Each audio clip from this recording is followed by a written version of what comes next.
After this presentation, you will never have sugar addictions ever again. On one hand, people have this idea that, sugar feeds your brain. It gives you energy. Sugar's natural. If sugar is so bad, why is it in natural fruit? But on the flip side, I think most people know that we eat too much sugar and it's bad for us. An average person consumes 74 teaspoons of sugar a day. There are over 200 different names of sugar and hidden sugar that creeps into our food, and you would literally have to have a science degree or a chemistry degree to understand some of these words. But I wanted to ask this addiction expert about what sugar does to your brain. What happens to the brain when you eat a lot of sugar? Well, you get a surge of dopamine. It's a pleasure neurotransmitter, and it feels good. But then those dopamine brain cells, they're not designed to just keep pumping out that much dopamine, and they get depleted. They're exhausted. So you eat the sugar, but like 20 minutes later, you're crashing. Okay. And if you do that repeatedly over time, that dopamine receptor, it collapses, it stops working. As a kid, personally, I ate so much sugar. I would be up in the cupboards just eating straight sugar. And I would have all different types of sugar, from candy to cookies to ice cream. And I was a sugar fiend. And sugar did make me feel better. It brought me up. And then the more I ate sugar, the more I wanted sugar. And it kept going until at 28 years old, I finally broke this habit. So you start off eating sugar, you feel better emotionally, and then you don't feel better emotionally, and then you start craving sugar again. And then you eat sugar, and this whole cycle keeps going around and around. I hear this story frequently. I got to the point where I was going to get it. I was eating it, but I didn't like it. That's dependency. I need this substance to try. The dopamine receptors are worn out, but I'm going to keep trying to stimulate them to feel good. Wow. But they're collapsed, but they do come back. What you're doing is, I guess you're trying to bring up the emotions that are basically tanked from eating sugar. So you're trying to fix side effects. You just said that so well. You said that so well. Your brain is trained. You believe, because you've had this experience, if I eat sugar, I'll feel better. But at some point, when your dopamine receptors are collapsed, eating sugar is not going to help. And so eating sugar triggers wanting to eat sugar. Everywhere you go, oh my gosh, you have sugar. Take a look at all the holidays: Halloween, Valentine's, Christmas, Easter, and then you have birthdays, work social events. And I will say, presently, I am mentally rejected at every party that I go to.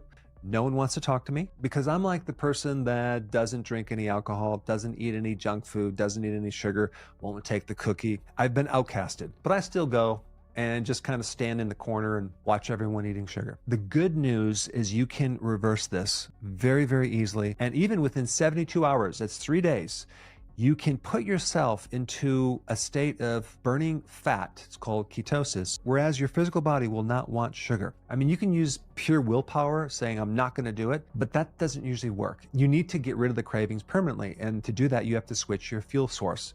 You have to get your body burning fat. And so for 3 days, you're just going to have to cut out the carbs. Bring your carbs below 30 grams per day. Now, that's one of the 3 things you should do. Number 2, we need to do something about your environment. You're going to have to talk to the other family members and get their agreement to either hide this junk or get it out of the house, because you can't keep it in front of you all the time. It's just too tempting. And by the way, when you're experiencing any negative emotion, you're no longer in the present. So you're losing control to a certain degree. To a large degree, if you're really going emotionally downhill. And being in the present is very important to kind of being in the driver's seat. You're going to have to either bring alternatives or avoid some of these events. And then number 3, instead of consuming sugar to bring you up emotionally, you do other things to bring up your emotions. That's really what you're after in the first place, bringing yourself up emotionally, either from stress or discomfort or from just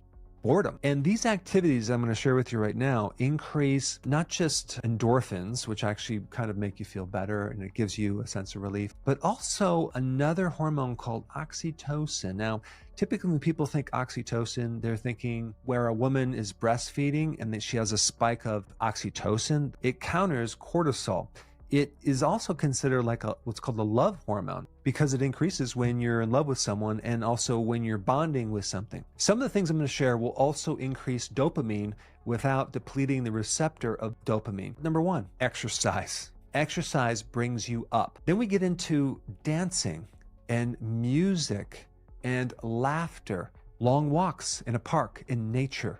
You have a lot of space, very therapeutic. Another interesting thing about oxytocin is they found that donating to something, contributing to something, gives you a sense of contribution. Helping another increases oxytocin. I mean, in a way, it could be kind of selfish, right? You're donating your time, you're helping someone to really for your own purposes. Well, I think it's a win-win situation. Another thing that's very therapeutic, I've talked about this extensively in other videos, instead of exercise, physical work. It's more productive. It also involves taking your mind off something, maybe a little bit more than walking on a treadmill. Also, any type of hobby that involves physical activity is very therapeutic. Doing these additional things to bring you up will really put you in the driver's seat of these addictions. If you fall off the wagon, okay, I would look at it from a different viewpoint. I wouldn't beat yourself up.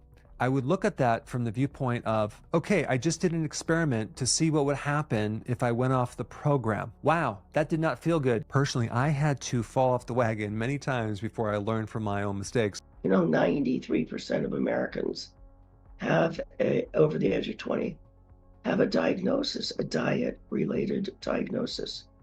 So this is now epidemic.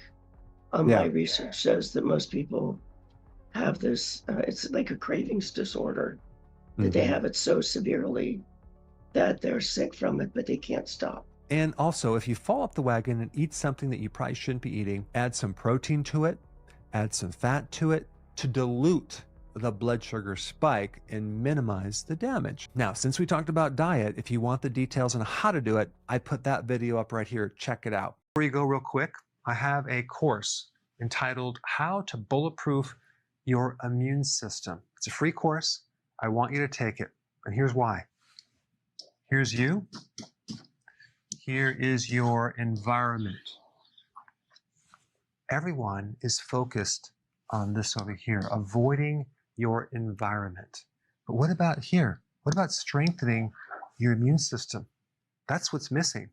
This course will show you how to bulletproof yourself. And so you can tolerate and resist your environment much better by strengthening your own immune system.